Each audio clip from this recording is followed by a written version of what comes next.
Past couple of videos we've been doing some mods to get us ready for more power, but unfortunately I've now got to do a fix it part. I'm pretty sure the alternator's gone, so we're going to do a few checks just to make sure. If I'm correct, we can get fitting a new one. So the first obvious sign was the battery light coming up on the dash, and then the second sign was this awful whine coming from the engine when going up the revs.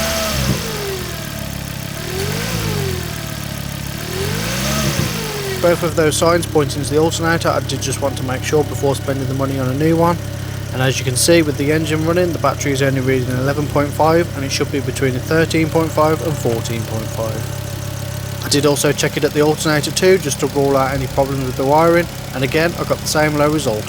So then with those readings confirming that the alternator has gone, I've gone ahead and purchased a brand new Denso OEM one.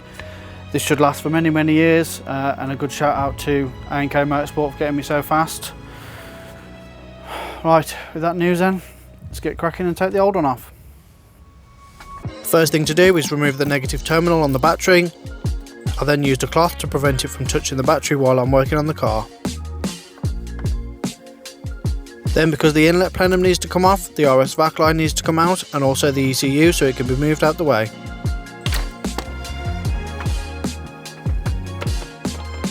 First step to removing the plenum is to disconnect the intercooler pipe. Then I can start undoing and removing all 6 bolts holding it on.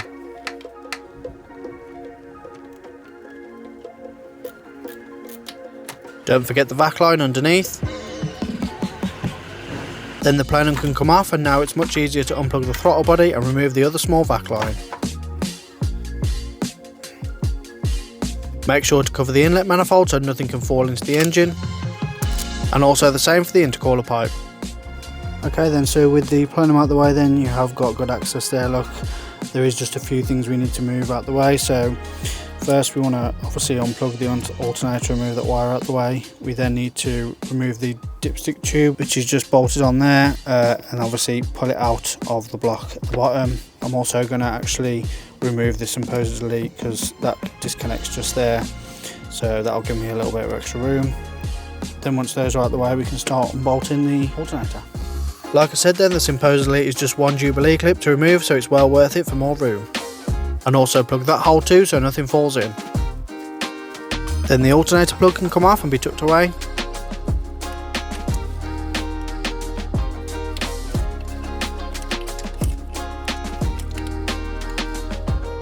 To remove the positive wire on the alternator, it's just a 13mm nut on top, then it unclips from the dipstick tube and can be tucked out the way.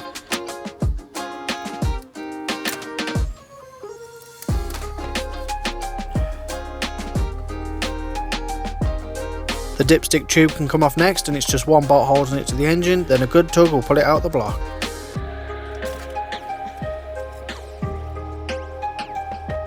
Make sure you've not lost the green O-ring on the end, and I also plugged the dipstick hole too, just in case. We then need to get the car in the air, as we need to access the aux belts behind the driver's side front wheel. Now you can do this step first if you want to, it doesn't really matter. I wonder if you can tell what the next mod is by that long box. With the wheel off, the arch lining can come out.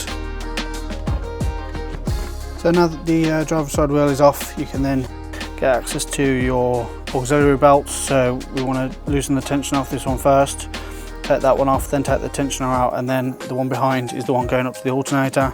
I have done this in a previous video, so if you want to see it in more detail, then go and watch that. So I'm just going to quickly grab these off now, and then we can get the alternator off. As I said, if you do want to see this process in more detail and how to replace the aux belts and tensioners, I've put the link to the video in the description. Once the first belt and tensioner are out, you can then access the belt going up to the alternator. I find it much easier to unhook it from the top.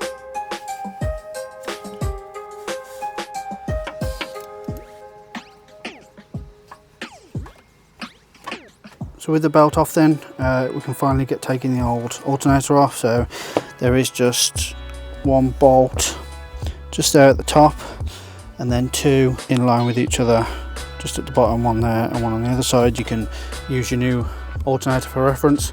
So we'll quickly get taking those off and then get the new one on. Top bolt is very easy to get to, but the bottom ones are a bit more of a pain due to the low visibility.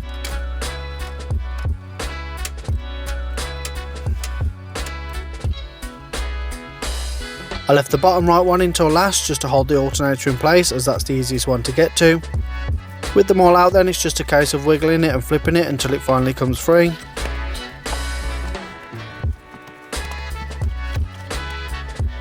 And for some reason it was much easier for me to get the new one in.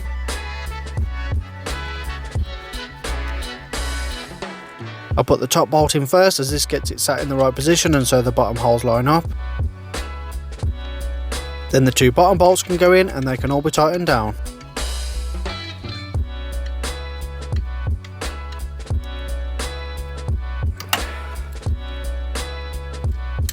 With the new alternator in, it's time to get it all back together. Now, I recently got this comment on my aux belt video, and to be honest, the guy's right. There has been instances where the tensions have come loose, resulting in breaking the aux belt, which in turn breaks the cam belt. So I'm taking his advice and putting some thread lock on the bolts and torquing them to spec. With the tensioner back on, the alternator belt is next.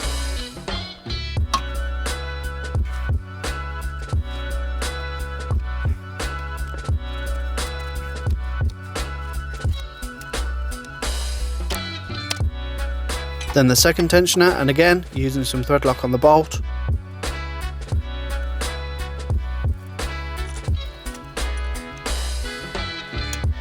Finally, the second belt can go back on, and again, if you want to see this process in more detail, then check out my previous video.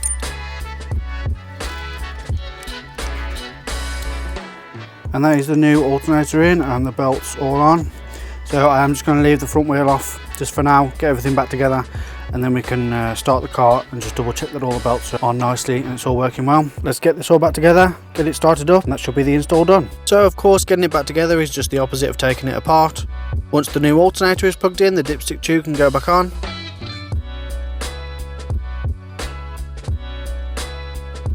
Then the positive wire clips back onto the dipstick tube and can be bolted to the new alternator. I've got the Symposer delete back on. The plenum can then go back on, so the tape covering the manifold can come off, and as I use tape, I just wipe the mating surface with some tar and glue remover to make sure it's clean. With the plenum in place, I got the 6 bolts back in and tightened down.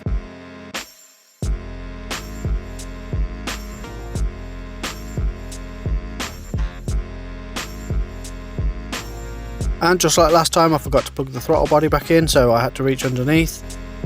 I got the intercooler pipe back onto the throttle body and the small vac line pipe on the plenum. The last things to go back on are the ECU and the RS vac line. Then the battery can be reconnected.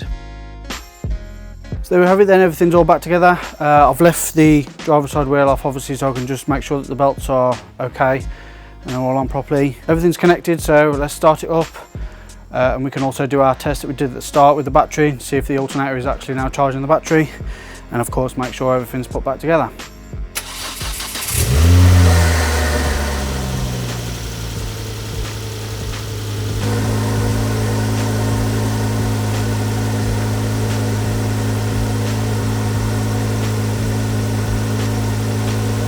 So then the first good sign is there's no battery light coming up, so that's good. So then the next test is to do what we did at the start and just check the battery with the multimeter while the engine's running. I've also got the lights on as well to put on some more load. And lovely, we've got just over 14, so we know that the new alternator is working. The battery cover can then go back on, and with a little bit of editing magic, the arch lining and front wheel are back on too. Last thing to do is get the car back down on the ground and torque up the wheel bolts.